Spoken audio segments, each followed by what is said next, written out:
I was born in the 1990s and am approaching 30 this year.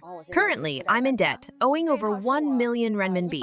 I bought this house in 2018 when I was working in the real estate sector for 1.75 million renminbi. To this day, I owe the bank 1.2 million, having paid off about 800,000 renminbi so far. I originally bought this home with the intention of living with my parents, hoping for a better environment where we could have our own garden. However, dreams are often more beautiful than reality. Now, I can't even give this house away. The vlogger revealed that the housing prices have drastically fallen due to the 3-year-long pandemic, causing her to lose almost the entire down payment of 500,000 to 600,000 RMB she initially paid. This puts her in a predicament, torn between continuing to pay off the mortgage or defaulting on it. She candidly expressed that she believes many others are facing the same situation as her. Before becoming a vlogger, she worked in the real estate sector for 5 years, earning a decent salary. At the age of 23, she bought her first house, thinking of it as an asset and was very happy about it. Now, this supposed asset has turned into a liability. The dilemma she's grappling with is, if she continues to repay the mortgage, it feels like she's just throwing the money down the drain, with most of it going to the bank as interest, resulting in a significant loss. But if she defaults, the bank will repossess the house and she'll be blacklisted, leaving her deeply torn. This year I'm 35, and I'm weighed down by a mortgage of 3.5 million renminbi. On a whim in 2019, I took out a loan to buy a house. Now my monthly repayments come to around 18,000 renminbi. What's shocking is that 16,000 renminbi of that amount is just interest. To date, I've been repaying this loan for over 3 years. It's truly overwhelming. I used to run an environmental protection company. When I bought the house, I was in a stable financial position. However, business has been going downhill over the past 2 years. This year, we barely secured any contracts, yet rent and salaries still need to be paid. Many of our clients owe US money, making it increasingly difficult to pay the mortgage. At this rate, I'll be around 65 by the time I've paid off the house. Then the 3-year pandemic hit. To say I wasn't anxious would be a lie, but I didn't want to worry my parents by letting them know. I've come to realize that for most people, the fear isn't about the down payment or the interest. It's about whether they'll be able to keep up with repayments during tough times. I want to tell all my friends, once you get a mortgage, it's like a vampire draining all your savings. If you're considering buying a house, make sure you have ample funds. At the very least, you should be able to cover a year's mortgage payments even if you lose your job. Otherwise, during unstable financial times, you might lose your home. The man seen in the video is a company owner. However, due to the outbreak of the pandemic and China's strict measures to curb it, his income plummeted significantly. Even though he has had the house he purchased with a loan for over a year, he couldn't afford to furnish it. As a result, the new house remains unoccupied and uninhabitable. He deeply regrets his initial decision to buy the property and advises other Chinese citizens to be cautious when considering buying real estate.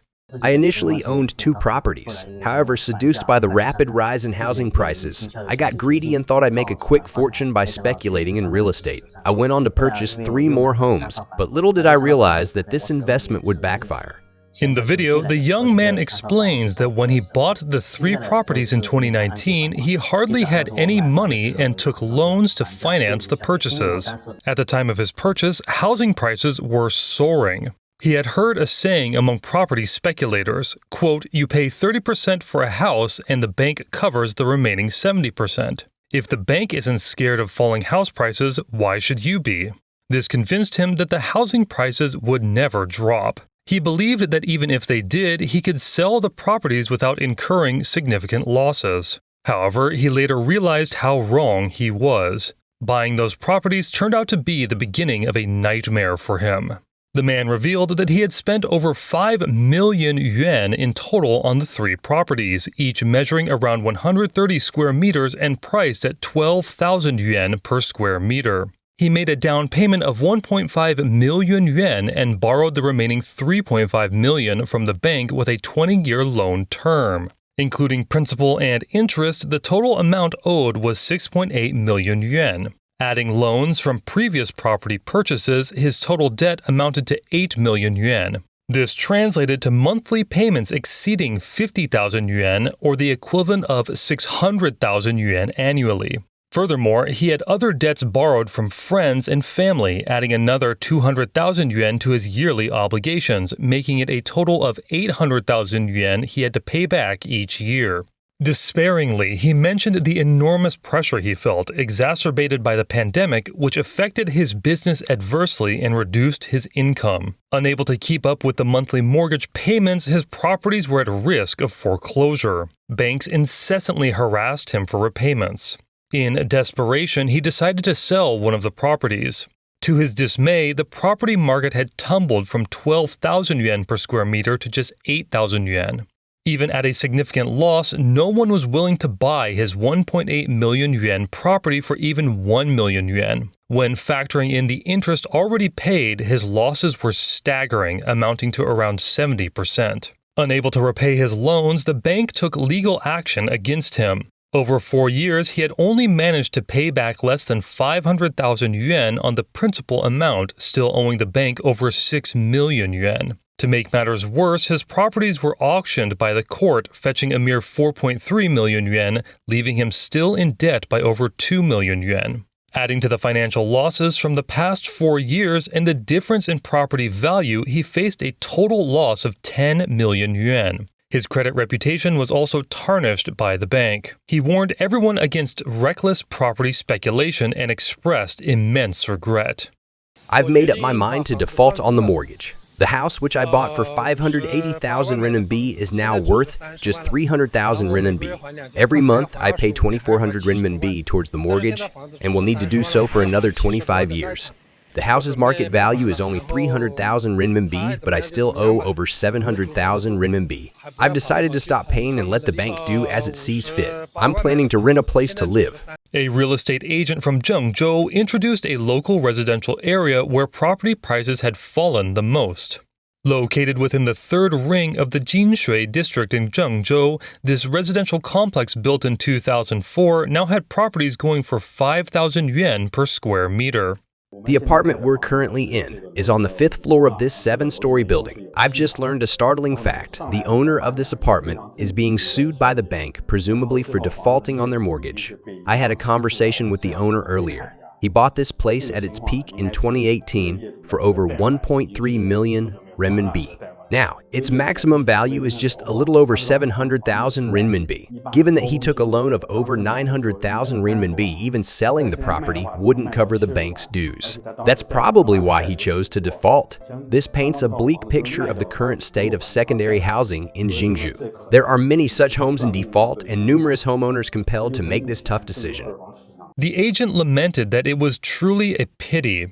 The homeowner not only lost his down payment and the house within a mere 5 years, but also now owed the bank a substantial sum. Due to this property debacle, it would take the homeowner many years to get back on his feet. In cases where debtors are unable to fulfill mortgage contracts or clear their debts, creditors can pursue various legal avenues. They can request courts to forcibly auction off properties registered under the debtor's name. The proceeds from such auctions are used to repay the owed amount. In this process, properties auctioned off by the courts are termed as, quote, judicial auction properties. Currently, in China, many are unable to repay their loans and face such circumstances. However, China's real estate market continues to exhibit a downward trend. Moreover, the foreclosure market is characterized by high failure-to-sell rates, low premium rates, and transaction prices that fall below assessed values. Even in some first-tier cities, premium properties have seen price cuts of up to 100 million yuan, but still find no buyers. This has put an immense strain on those in China who are unable to repay their loans. According to the Beijing Business Daily, in July of this year, 152 residential properties were listed for auction on Alibaba's auction platform. Out of these, 90 properties were sold. Only 7 of these were sold at a premium, accounting for 7.8%.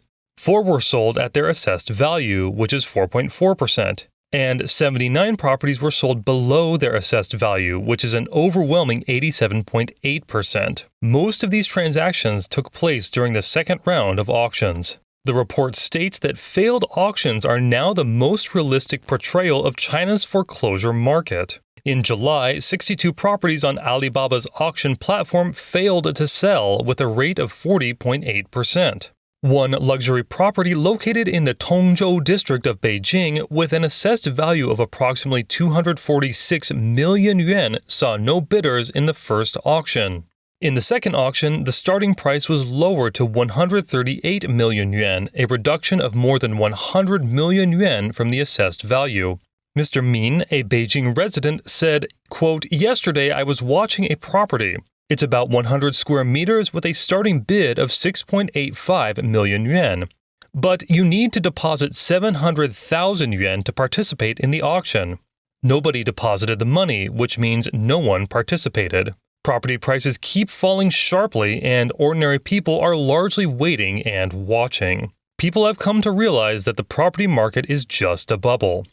Gongsheng Li, a researcher at China's financial think tank, stated that in the past 3 years, China's real estate market has almost hit rock bottom. With the population growth in negative numbers, it's inevitable that foreclosed properties are either not selling or are seeing a drop in their values.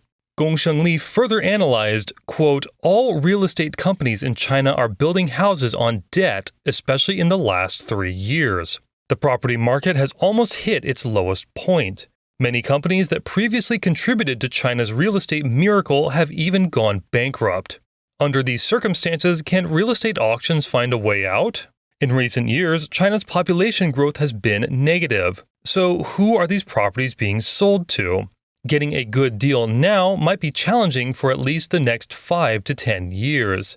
So the phenomenon of foreclosure properties not selling or dropping in price is inevitable. Furthermore, the slump in the real estate market has also impacted the financial trust industry. Recently, several trust products under the banner of Zhongrong International Trust have defaulted, with reports suggesting that at least 350 billion yuan worth of products have overdue payments. Defaults from this state-owned enterprise have affected other trust companies as well. The news about the, quote, suspension of redemption of Zhongrong Trust products spread rapidly across mainland online media and continued to gain momentum in various WeChat groups.